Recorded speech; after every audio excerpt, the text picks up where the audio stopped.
Subscribe कीजिए शब्द सम्राट news channel को और बेल आइकन को भी दबाइए लेटेस्ट न्यूज सबसे पहले देखने के लिए।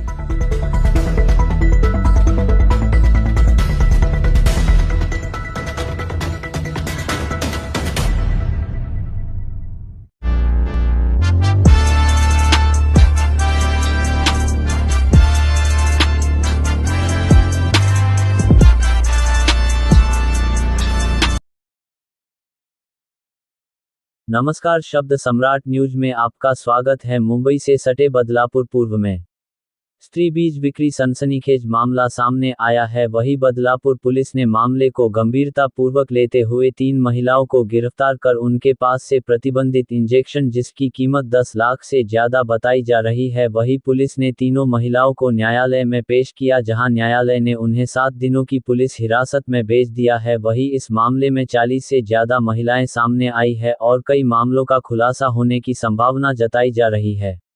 वहीं ये मामले के तार अंतर्राष्ट्रीय गृहों से जुड़े होने की संभावना बताई जा रही है। इस मामले में डॉक्टर का भी समावेश है क्या नहीं, इसकी जांच शुरू है। पुलिस ने कई आधार कार्ड और दस्तावेजों की जांच शुरू है।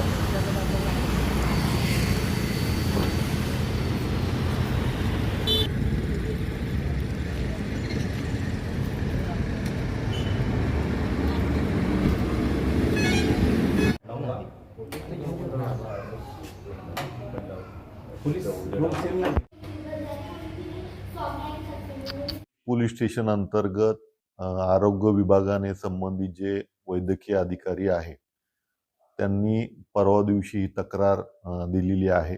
तक्रार दिल्यानंतर आपण ज्या ज्या ठिकाणच्या ह्या गोष्टी समोर आल्या होत्या त्यामध्ये आरोग्य विभाग आणि आमचा पोलीस विभाग अशांची संयुक्त टीम तयार करून बदलापूर त्यानंतर विठ्ठलवाडी आणि ठाणे अशा 3 ठिकाणी चाचणी पथक आम्ही पाठवलं होतं।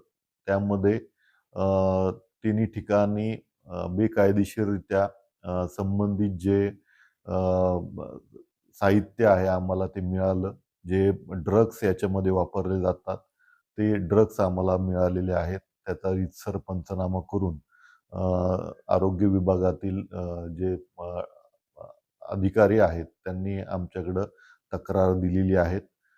जे ड्रग्स स्पेसिफिक जे ऑथराइज पर्सन आहेत त्यांच्याकडं असणं गरजेचं होतं, तर ते नसून यातील जे 3 आरोपी जे आम्ही अटक केलेले आहेत त्यांच्याकडे मिळालं। या ड्रग्स किंवा इंजेक्शनांची किंमत जी आहे ती अराउंड एक 10 लाखाच्या आसपास आहे।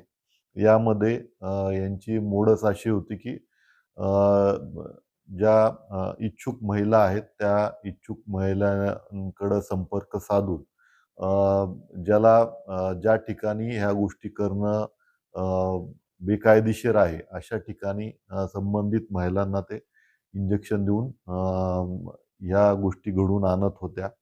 आतापर्यंत आम्ही या गुन्ह्यामध्ये 3 महिला आरोपी ज्या आहेत त्या अटक केलेल्या आहेत। याचा तपास जो आहे तो बदलापूर पोलीस स्टेशनचे तपास अधिकारी करत आहेत। यामध्ये आम्ही स्वतंत्र 3 टीम नेमलेल्या आहेत।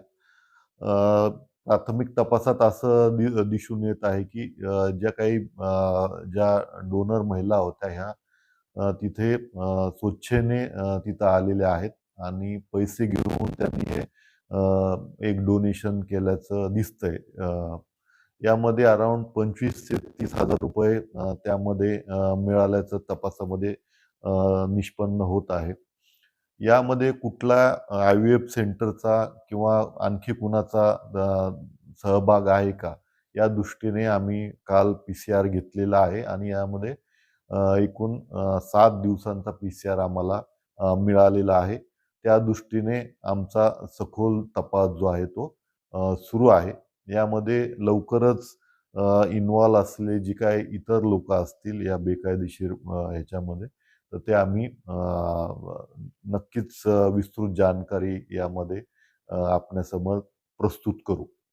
सर यामध्ये सर त्या जे स्त्री बीज काढायचे आणि स्टोअर करायचे ते कुठे स्टोअर करायचे आणि कुणाला विकायचे मग ते पुढे?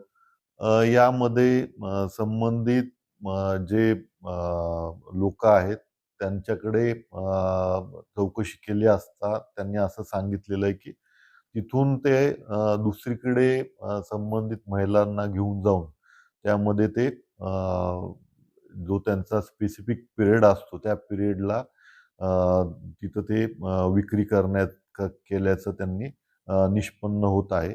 या दृष्टीने तपास जो आहे अतिशय प्राथमिक स्टेजवरती आहे. त्याला विशिष्ट टेक्निशियन आणि ह्या सगळ्या गोष्टी लागतात. परंतु जी गोष्ट ज्या ठिकाणी करायला हवी आहे त्या ठिकाणी ती केली गेलेली नाही. शिवाय मल्टिपल टाइम्स एकाच डोनरचाही वापर झाल्याचा वेगवेगळ्या नावाने प्राथमिक तपासामध्ये निष्पन्न होत आहे. तेही कायद्यानुसार बेकायदेशीर असल्याचं दिसत आहे. तर यामध्ये कुठल्या ठिकाणी त्यांनी या सगळ्या घटना घडवून आणलेल्या आहेत या 1-2 दिवसात आम्हाला जास्तीची माहिती प्राप्त झाल्यानंतर आम्ही यामध्ये डिक्लेअर करू. सर या आरोपीची पार्श्वभूमी काय, याआधी त्यांच्यावर गुन्हे दाखल आहेत का, अशा प्रकारे त्यांनी कृत्य केलेलं आहे का याआधी? या अगोदर कुठलाही गुन्हा त्यांच्यावरती दाखल नाही. शिवाय आपलं राज्य आणि आपण प्रश्न विचारल्याप्रमाणे आंतरराष्ट्रीय टोळी कुठली यामध्ये इन्व्हॉल्व आहे का या संदर्भात पण आपण जास्तीचा तपास करत आहोत. सर मध्यस्थी जर महिला असेल त्यांना देखील पैसे देण्यात येत होतं असं काही आहे का? कारण की ज्या महिलांना त्या ठिकाणी घेऊन जात होते, मध्यस्थी करत होते, त्यांना देखील पैसे दिले जातात. मध्यस्थ्यांनाही यामध्ये आर्थिक लाभ झाल्याचा दिसत आहे. शिवाय वेगवेगळ्या नावाने त्यांनी यामध्ये जे डोनर्स आहेत त्यांनी वेगवेगळ्या नावाने बनावट आधार कार्ड तयार करून आपली आयडेंटिटी लपवून हे कृत्य केल्याचं त्यांच्याकडच्या जे डॉक्युमेंट्स आहेत त्यामध्ये आपल्याला मिळालेलं आहे. तर आपण त्या दृष्टीने पण तपास करत आहोत. कोणाला ते विकत? हे काही त्याचे रूट्स जे आहेत ते राज्यामध्येच इतर ठिकाणी आहेत. त्याविषयी सध्या आम्ही जास्त विस्तृत सांगू शकत नाही. परंतु येणाऱ्या 1-2-3 दिवसात आम्ही याबद्दल खात्रीशीर आपल्याला माहिती कळवू. सर हिंदी एक मिनिट.